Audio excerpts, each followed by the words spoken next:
মানুষের রক্তে জীবাণুকে মেরে ফেলার জন্য শ্বেত রক্ত কণিকা থাকে, এরাও অ্যামিবার মতো নিজেদের আকৃতি পরিবর্তন করতে পারে। এইবার নিচে মানুষের দেহের আরও নানা ধরনের কোষ লক্ষ্য করা যাচ্ছে।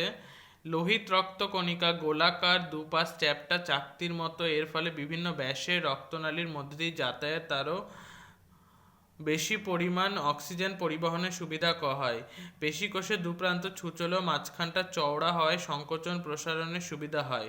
পেশিকোষের সংকোচন প্রসারণের জন্য মানুষের কোনো স্থান পরিবর্তন, খাদ্যনালীর মধ্যে দিয়ে খাদ্যের স্থানান্তরকরণ, শ্বাসনালীর মধ্যে দিয়ে বায়ুর পরিবহন, রক্তনালীর মধ্যে দিয়ে রক্তের সংবহন কার্য সম্পন্ন হয়। অন্যান্য কোষের তুলনায় স্নায়ুকোষ দৈর্ঘ্যে অনেক বেশি হয়। আর এই মূল কোষ দেহ তারার মতো বা গোলাকার ও তার সঙ্গে নানা আকৃতির শাখা প্রশাখা যুক্ত থাকে। এরা পরিবেশ থেকে উদ্দীপনা গ্রহণ করে এবং তাকে পরিবহন করে। এইভাবে জীবদেহের বাইরে যে কোনো মেরুদণ্ডী প্রাণীর দেহে প্রায় 200-র বেশি কোষীয় বৈচিত্র্য চোখে পড়ে। উদ্ভিদ দেহে কোষের আকৃতিগত পার্থক্য চোখে পড়ে।